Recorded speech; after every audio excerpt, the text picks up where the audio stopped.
Hi, my name is Chris Coolmer, and welcome to the Music Teachers in International Schools podcast. In this podcast, I explore the unique world of music education in the international school context. You will hear amazing stories from music teachers working at international schools all around the world.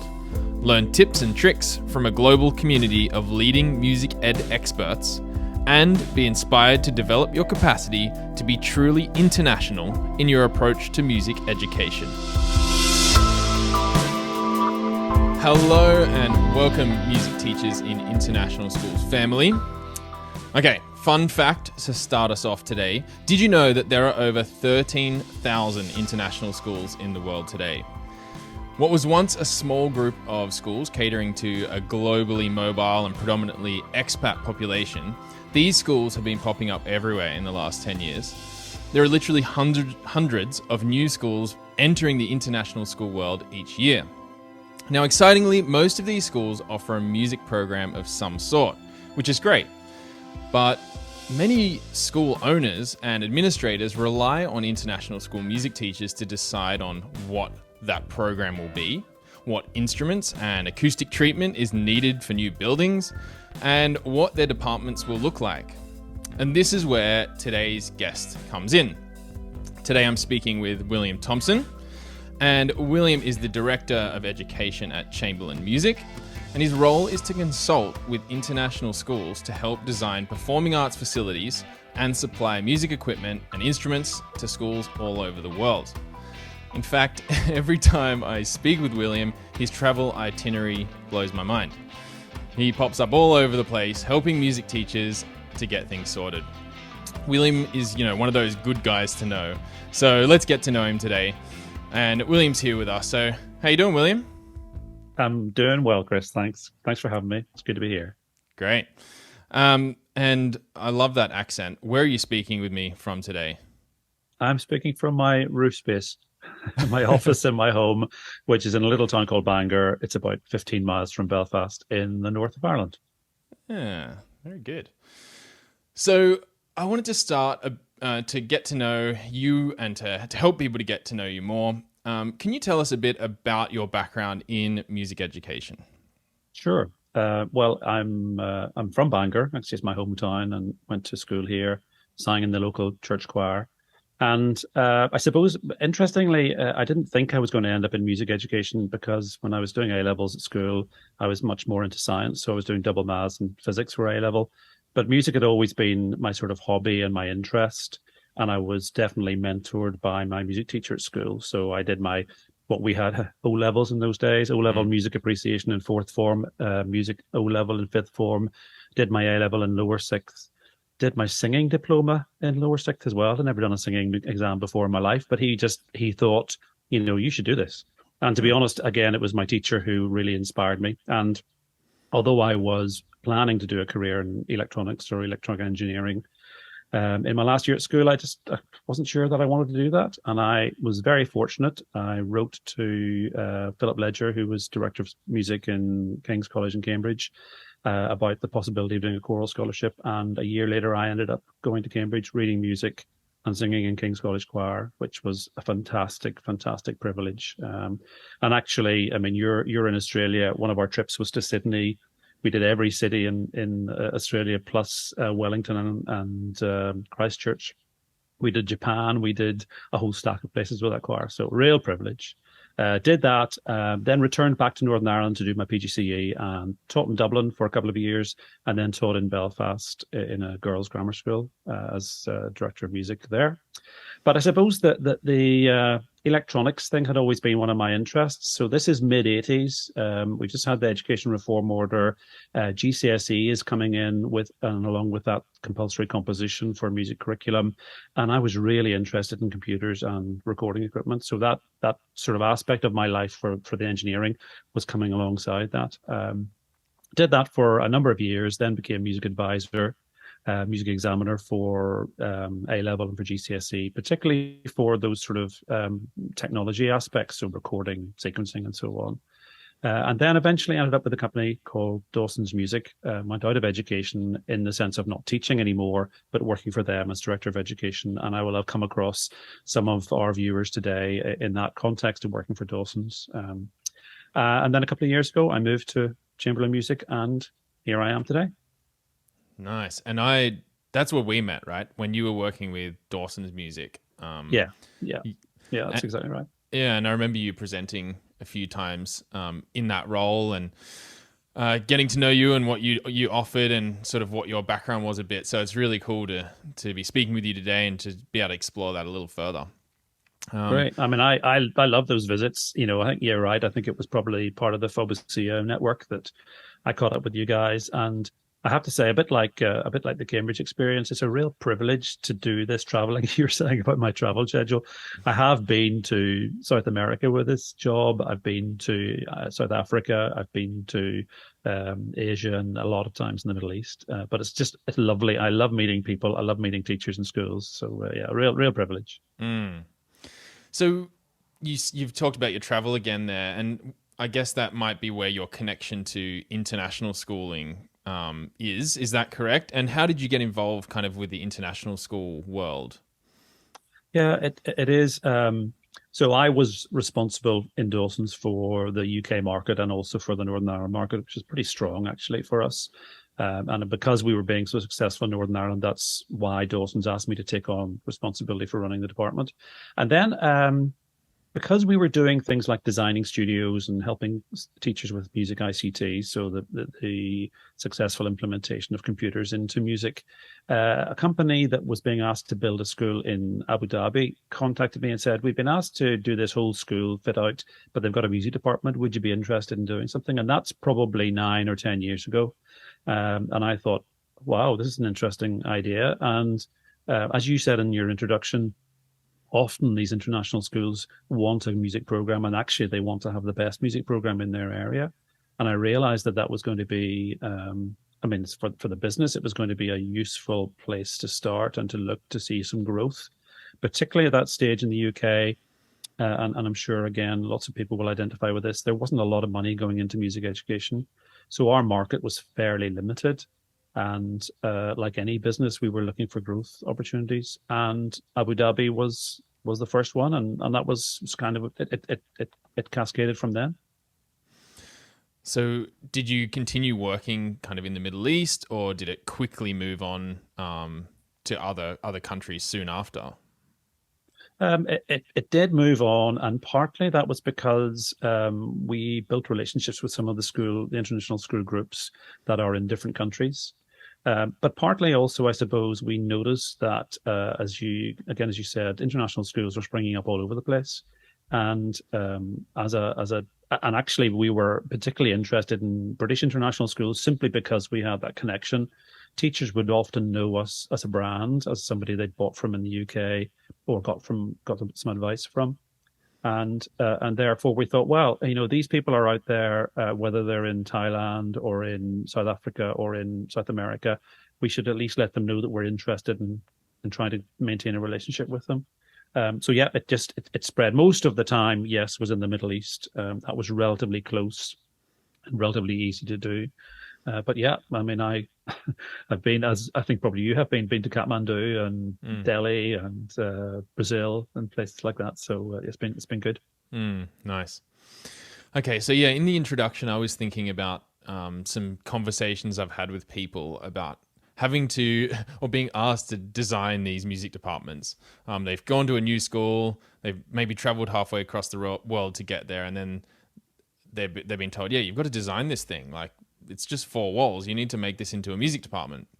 So I was wondering if you had any interesting projects that you've been brought into over the years with international school music departments. Maybe something a bit strange or interesting or a bit crazy. Yes. Yeah. Oh yes. Well, I mean, there were a couple I was thinking about there. On the slightly odd one, one of the school groups was opening a school in Lausanne in Switzerland. This is probably about 7 or 8 years ago. And we were asked to be involved in the design work for that. Now, it was an existing building, so they were having to sort of refit it to suit a school. It was an existing office block, and they were making it into an international school. And I saw the initial plans, was a little bit concerned. So I said to them, look, I would really value, we'd love to do the work, but I'd really value a meeting with the architects in Lausanne. And they said, fine, let's do that, because as it turns out, these people didn't really have any experience in international schools. So I remember sitting in a room, very, very plush architect's office. They put these plans up onto the wall and on this big screen. And I looked at them and I said, so this is the music department, is it? And they said, yes. And I said, okay, well, never mind recording studios and music ICT. You've got no store. There are no practice rooms. And the classroom is about half the size it needs to be. And there was a sort of silence in the room. And they thought, okay. And honestly, I think they just had never designed a music department before. They didn't know what they were looking for. One of the challenges, I suppose, we always have is that, as you say, sometimes music teachers are asked to be involved in that design process, but actually sometimes there's nobody in post. So the school, a new school is being built, and they're looking for, and I suppose that's what we love to do, is to get involved at that stage and try and advise. So that was one where it was problematic, but they did then have to react to that, and they relocated the whole music department into a different part of the school, and they built those necessary spaces. Another one that was probably more successful in the Middle East, in Dubai, we were asked to design a complete a new block. So we were brought in to do the performing arts block, which included the theatre, recording studio, all the teaching spaces, drama, black box. And actually, even in that case, the project manager wanted me to coordinate an architect and an acoustician. So we were not quite given carte blanche, but we were able to get involved from the start. So therefore, we were able to resolve some of the problems that I've come against whenever I've seen, I've come in late to a project and suddenly discovered that the air conditioning ducts run through all the practice rooms and all the sound is going to transfer and things like that. But that was good. We enjoyed doing that one. That was a more positive one. The sound going through the air conditioning ducts. Yes, that's a common one. Yeah. Wow. Okay, so as you said, sometimes music teachers will arrive and they arrive to a music department that's already set up for them. But let's go with the other way that I sort of outlined, where a music teacher arrives at an international school, or they've been working there for a while and they've been asked to design a new music department or do a refit out. In your experience, what would be, let's go with the 3 most important things to consider before getting started on a music department design? Okay. Yeah, I mean, I've come across a number of projects where teachers have been, as a school has grown, particularly, they've been asked to plan the expanded version of their department. So it has come up a few times. I think the first thing to do, and it seems it's probably a bit obvious, but they've got to identify what their specific need is. And whenever I do that, along with people, one of the first things I wanted to know is what's the curriculum that's being delivered? Then, what's the size of the school, and therefore, what are you trying to deliver? What are your aspirations in terms of the musical activities? Because every music teacher has a different slant on where their strengths and weaknesses are. So they'll want to deliver perhaps class band in the class, or maybe they'll do instrumental work all outside of the usual curriculum. So identifying exactly what it is that they need to deliver is probably the first thing that's important. And most teachers will know that, because they'll know if they don't have A level or IB at that stage, but maybe they know that that's going to be part of what they'll have to deliver. That's probably related to the second point, I would say, which is that they should always be planning for growth. It's interesting, just the number of people I've talked to where they said, I need 2 practice rooms. And I'm saying, well, maybe at the moment you need 2 practice rooms, but if you have a successful instrumental program and also if you have a curriculum delivery which is really exciting kids and they want to continue that, so they want to have additional lessons on drums or guitar or flute or piano or whatever, then you need to allow for that potential for space. And it's very difficult to create those additional spaces afterwards, after you've committed yourself to a particular footprint. So always plan for growth. And the very best schools, actually, the senior leadership team will be saying, we're behind you in that, rather than saying, no, you can only have this amount of space and just get on with it, which is more common in the UK and in Ireland. And I suppose the third, excuse me, I suppose the third thing I would say is that I would suggest that people get other input. Now, that doesn't necessarily need to be from somebody like me that has been around in a number of different contexts, but colleagues, friends, just see what other schools are doing. Because again, you may find that there's some interesting approaches there. Um, I've been in a number of schools where they've been constrained to having to share spaces with other subjects, particularly maybe with drama or English or whatever, and finding creative ways around that, whether it's through timetabling or treatments, acoustic treatments, whatever. That's sometimes people have picked that up by visiting other schools where they've seen good practice. So I think that's probably the three key things at the start of that planning project. Cool. So to summarize, that was know what you want and what your school, what you need for your school, your specific context. Plan for growth and seek some other input, either from someone like yourself, or as you said, not necessarily. Look around in the community, look around with other schools, with other teachers, to find some advice. Would that be the three? Yeah. I mean, that last one, I think getting good practice. I mean, the other advantage of that is actually, I think, particularly international school music teachers can end up being very isolated. Some schools, you're the only teacher in the department, and building any sort of context and being able to build relationships with friends and colleagues in the area that you're in, I think it's a positive thing. It's worthwhile doing that. Yeah, absolutely. Great. I think that was really useful. Thanks for sharing. Okay, so you mentioned earlier your passion, I guess, for music tech and recording and setting up that kind of element of a music department. Let's talk a bit about that. If a music teacher wanted to start and set up a recording studio in their school, where should they start, do you think? Okay, well, probably a recording facility in a music department is one of those things that has to have a quite specific location. So, if you're doing a practice room can be sort of any size. It can probably be located anywhere within the department. It's not critical, although maybe we can talk a bit about acoustics later on and the issues related to that. But a recording studio tends to be two elements. It tends to be a control room. That's where the person sits to do the recording with the recording equipment, and then a performing space. The performing space can be the classroom, of course, but finding the right location is probably the first thing. And in some cases, I've seen schools where they've done that in practice rooms, or they've had an adjoining storeroom, and that's become a control room. So that's the first thing, really, would be to identify that suitable location.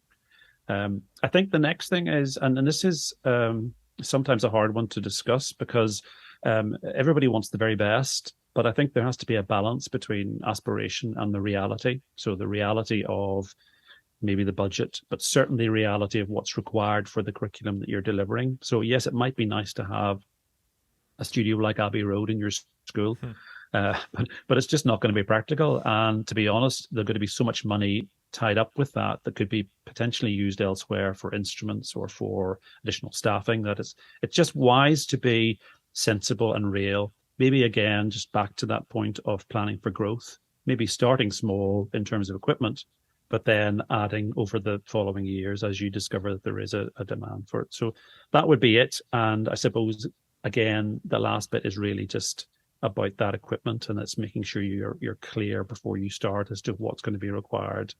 For a recording studio, most people will be aware that there's a need to have microphones in one space and the control equipment in another space, and they've got to talk to each other. And how that happens used to be through big fat multi-core cables that were fairly specialized and had to be installed with big stage boxes on either end. And nowadays, of course, that's all done over computer cable, Cat5 cable, Cat6. So that's easier. But if you plan ahead and you're thinking, right, my recording studio is going to be based around that sort of technology, that will dictate to a certain extent your spaces, your location, and also your equipment. So people could, if they had a small practice room and then a classroom next door, they could work on setting something up just with those two spaces, right? Yeah, Control absolutely. room. I mean, what you need is a separate space. I mean, actually, we're about to put in it's actually for drum teaching, but we're about to install a separate acoustic cabin, a booth into a school where they don't have that extra space and they don't have any spare practice rooms because they have a very full instrumental program. So it is feasible to in a large classroom even put in a dedicated room that's big enough for 2 or 3 people. Again, I suppose for me, it's important for teachers to think this space may need to be used for teaching, not just for a technician to be sitting in. So don't make a space that's big enough for one person if you're then going to deliver an A level in music technology, where several students have to be in there, probably with a teacher. But yeah, you can absolutely. And I mean, it's not even necessary to have a window and a door through and everything. Nowadays you can use CCTV, you can use some sort of camera if you want to. The separate spaces is the important part of it. That's good. I'm just thinking about acoustics again, which you mentioned before, and I'm thinking about schools that maybe they've done a building job that's not quite, not great, and there's a lot of leakage between the rooms in terms of sound, like the air conditioning ducts you mentioned before. I wanted to ask, firstly, have you come across some really dodgy sound and acoustic treatment things other than the aircon ducts that you want to share with us? Because I love these stories. Yeah, I mean, I have seen schools that use egg boxes, thinking that's what they need because they're so egg boxes aren't the right thing. Oh, yeah. Sorry, Chris. Okay, it might be good. I can't. Show me what your acoustic treatment is there. What have you got? No, but I mean, yeah. I mean, I can understand that because, they look like they're going to be the right thing, and to be honest, they do have a role, but they're not a brilliant solution. Acoustics fall into the challenges with acoustics fall into 2 main categories. What you were suggesting there is this one, the issue of spillage. So that's isolation. So whenever you've got a room where you can hear what's happening outside and what you're doing is being heard next door as well, that's a problem of isolation. The other problem is one of reverberation. And they're treated differently.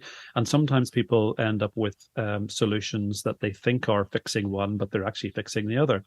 So I've been in a number of schools in the Middle East, particularly, where their solution for what they think is isolation, so keeping the room separate, is they put carpet on the walls and they put carpet on the ceiling as well as on the floor.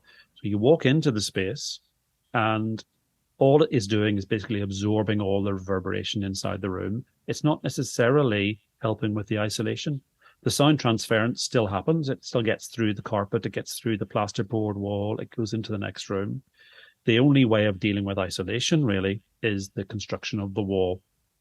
And most people will go, oh, right, okay, so you need to build a big solid block wall. No, you don't. You can actually build a wall with plasterboard and with acoustic treatment that will give you isolation. But it's important to understand that the 2 things are separate.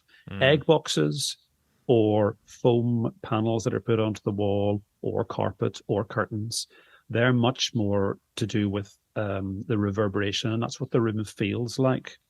So again, practice rooms, sometimes you'll see them over-treated and they become very unpleasant places for people to teach because it's just completely dead. It's a hard place to sit all day if you're teaching and, you've got no reverberation or feel for the room at all. So yeah, I suppose that's it. Just people understanding the difference between what's needed for isolation and what's needed to deal with reverberation. Yeah, that would be my most common question. That's brilliant. And I'm thinking, is there, in your experience and your understanding, is there a way to retrospectively fit for isolation? That's doable.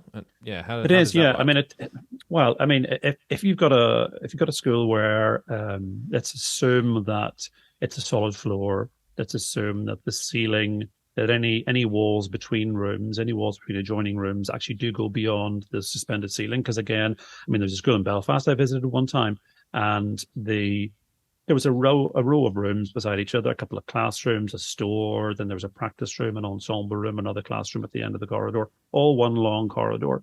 And when we checked out what the problem was the walls that the builders had built only went up to the level of the suspended ceiling, which is not an acoustic ceiling. So all the sound from the percussion playing in classroom 1 was going up into the void and making its way all the way down the corridor to the room at the end. So the only solution they had there was they had to actually construct new walls that went all the way up to the actual ceiling. Building an isolation wall is not it's not particularly challenging, and in a lot of the countries that I would visit, where labor charges are less and material costs aren't particularly high, it's not that expensive either. Essentially, it's going to be double plasterboard and then some rock wool, which is a high density acoustic treatment, so like a fiber based thing, in front of your existing wall. And if you're creating a new wall, say for example you're dividing a room to create a control room and a performance space, then you would do a stud wall, which is two levels of plasterboard, rock wool in the middle, and another two bits of plasterboard on the other side. And then that will be probably as good as a block wall, depending upon the construction techniques. The only other things that are important then, of course, are how the door is created and how the window is created. And there's important things there, like if you're putting in a window, it should really be triple glazed. Now, that sounds incredibly expensive, but to be honest, all you need to do is buy a double glaze unit, which most people can get hold of easily, and then put a third panel of glass in. And that gives a little bit of extra control over the sound transference. And installers need to use what's called neoprene, which is a rubber sealant. So the window is then mounted into this rubber sealant, and that stops the vibrations transferring through. So you again don't get that transfer of sound. But I mean, I can't remember how many times I have sent plans. I'm very happy if anybody's interested to contact me. I can send them, sketches of the sort of construction, and most school maintenance departments would be able to do this kind of work. That's brilliant. I think this could be a great offer for people, because often as music teachers, we know there's an issue with isolation or treatment in a room, but it's just sometimes hard to know where to start. And sometimes also you're thinking of your budget and you've got this to spend it on, and you maybe you don't have much budget, so you're like, I'm not going to worry about doing my isolation. I need to get some guitars in my classroom. But at least if we know some basics and someone to speak to or somewhere to go to find out kind of what we need, that can often be half the battle. I think that's right. And that's why, as I said earlier on about getting some advice or connections with the local schools. But I suppose that must be one of the things that I spend most of my time doing. And I love that. I don't see myself really as a salesman, although obviously I work for a company that sells equipment. I see myself much more as a sort of consultant or advisor. So, coming up, and I've planned these visits probably because we've already got relationships there. In some cases, those are relationships with local distributors. So, but we can talk about that maybe in a minute about how we actually get our equipment to schools. But I'm going to Qatar at the beginning of September, probably on to Oman at the same time. Then at the end of September, I'll be in Dubai. The end of October, I'm going to Singapore, then Bangkok, going to pop into Ho Chi Minh City in Vietnam. And then I'm in Abu Dhabi and Dubai at the end of November into December. And those will mostly be visits to see schools where they just want some advice. And that, I mean, in some cases, I might go and set up a studio for them. I was in Dubai College just before school finished there, doing some work with Ableton with them. I was in a school in Dubai, another school, setting up a podcast studio. And yes, sometimes I will do that, but a lot of the time it's just sitting and chatting and trying to help people with those sorts of problems that you're outlining there. Fantastic. See, that itinerary, William, like you're all over the place. But it's good to know, right? Because if anyone's listening and might want to get in touch with you and have a chat, have a coffee or whatever, and get some advice, then if if you're in those locations, there you go. Might be able to get William on board. Great. And I guess that's why I wanted to get you on the podcast, because, you are the director of music. Of education. We're a director of music, but you probably still are a director of music anyway, in some way. But yeah, director of education at Chamberlain Music. And I knew you wouldn't come on here and just kind of sell stuff, because I've seen you do this lots. You're just so happy to give advice and chat and think about problems and come up with solutions. And I've seen you do that so many times. So firstly, thanks for that, because again, as music teachers, often we just don't know where to go. So at least people have someone now that they might know who to contact. And yeah, thanks just for sharing and for giving those little tips already that we've heard from you. Is there any other kind of areas that you'd want to share with us, or that we maybe haven't covered yet, that you are experienced in this world of music technology and music department setups? I think if recording studios and acoustics are number one on the list of questions I get, number two is probably Apple computers and music. And the reason for that is because many schools' IT department are uncomfortable with Apple because they're PC based. And many music teachers are wanting Apple because they know it's potentially one of the best platforms, the most reliable platforms for music software. And again, correctly are thinking that if people go on into music industry, then Apple tends to be the platform that people would be using. And if they're going on to further higher education, usually they'll be going in and using, iMacs or MacBooks or whatever. So the again, probably every week I'm getting some sort of question or a request for a visit to go and have a conversation with the music teacher, but often with the IT department as well, to say to them, look, there is a solution here. And I usually outline that as sort of four options that a school has. If the music teacher is keen to use Logic, GarageBand, and then Logic, because those two software applications do kind of link between each other, using GarageBand at, say, Key Stage 3 or just at the start of secondary level education, it's easier to move into Logic. And then Logic has a couple of different sets of tools that you can use. So the initial basic level is very similar to GarageBand. So students then are familiar with that. But if schools are wanting to do that, there's probably four things they can do in terms of delivering using Apple computers. One is they can go for a standalone model.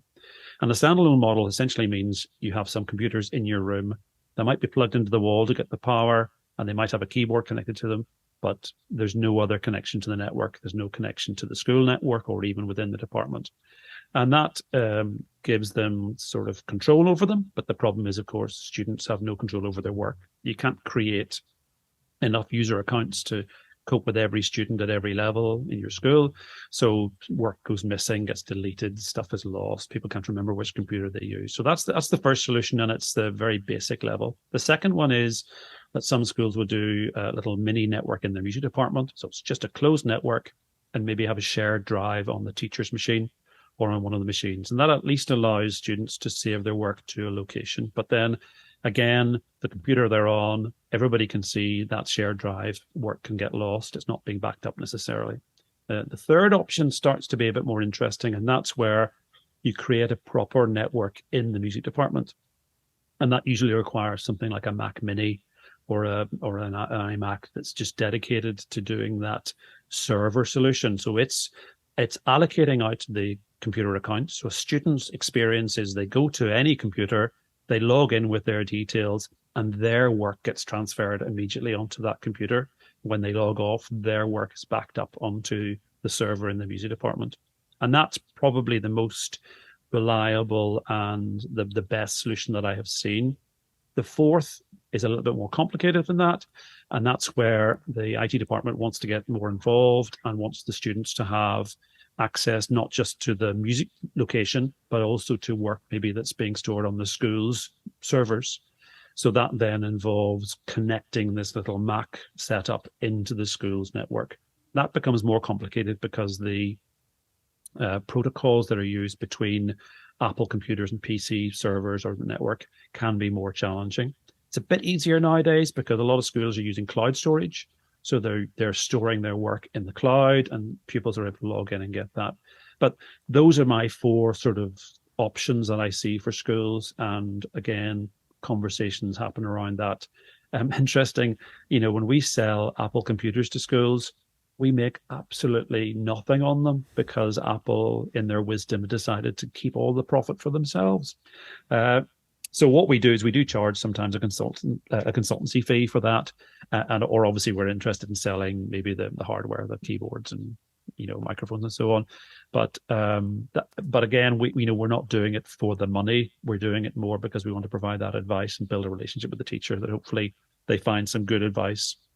Then they'll want to come back to us for other bits and pieces.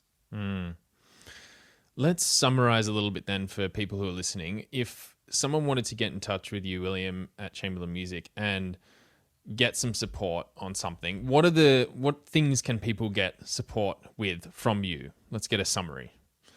Okay. So if they've got, no matter where they are, obviously the fantastic thing about email and WhatsApp messages and Zoom calls or whatever is that we can have a conversation, I suppose, about any of those things. And our catalog reflects probably everything that we sell, but it doesn't necessarily highlight the things that we provide advice on. And I suppose those things would be the development of new facilities. So that's my biggest thing that I spend a lot of my time on, is helping people develop either a complete department or a new school or a refurbishment or a recording studio, or developing, again, an ICT facility for computers. Then there's sometimes questions about curriculum, and that's harder because I haven't delivered every curriculum, but particularly within GCSE and A level, that's probably a wee bit easier. People are looking for advice on resources. They're looking for advice on, the delivery of an effective curriculum. Sometimes they're coming to me and saying, look, what would we need to deliver a class band program where we're wanting to deliver maybe woodwind in years 4 and 5 and strings in 6 and 7 or something like that. And we'll talk about the options for that. And that's starting to get closer to the selling of instruments, which of course is what Chamberlain music is known about. But across, I suppose the other thing we haven't maybe mentioned is theatre design and acoustics in theatres and PA systems. That's another area I quite often get asked about because it's got that technical aspect to it. Microphones for choirs on stage, those sorts of things. So really, if anybody feels that they themselves maybe don't have the answer to it, then if I don't know the answer, I'll certainly try and put them in contact with somebody that would know the answer. Again, building just that network of support. And if people want to get in touch with you, we'll obviously add this to show notes that people can click away and find. But how's the best way to get in touch with you at the moment? Probably email is the best way. So william.thompson, that's THOMPSON, @chamberlainmusic.com. Very happy then also to share, a WhatsApp number for people who find a chat is easier. Sometimes it is easier to do a video call or a Zoom call, but very happy just to start that initial conversation on email if that suits people. Excellent. Well, we'll definitely do that. We'll drop your email in the show notes and some links and things. I think we're going to wrap it up there. Thank you so much, William, for your advice, for your tips, your experiences, and I guess your wisdom in this arena. I've certainly learned a couple of things in the conversation, or at least refined a couple of my bits of understanding, and I really appreciate that. So thank you for your time, and really looking forward to catching up with you again at some point soon. Great. So thank you. Thanks, Chris. Take care. Thank you for listening to this episode of the Music Teachers in International Schools podcast. Listen to other episodes by visiting mtiis.com or learn more about our community on Facebook by simply searching for Music Teachers in International Schools. If you know someone who you think I should get on the podcast, I'd love to hear from you. You can find me at chriskoelma.com, ChrisKoelma.com. See you next time.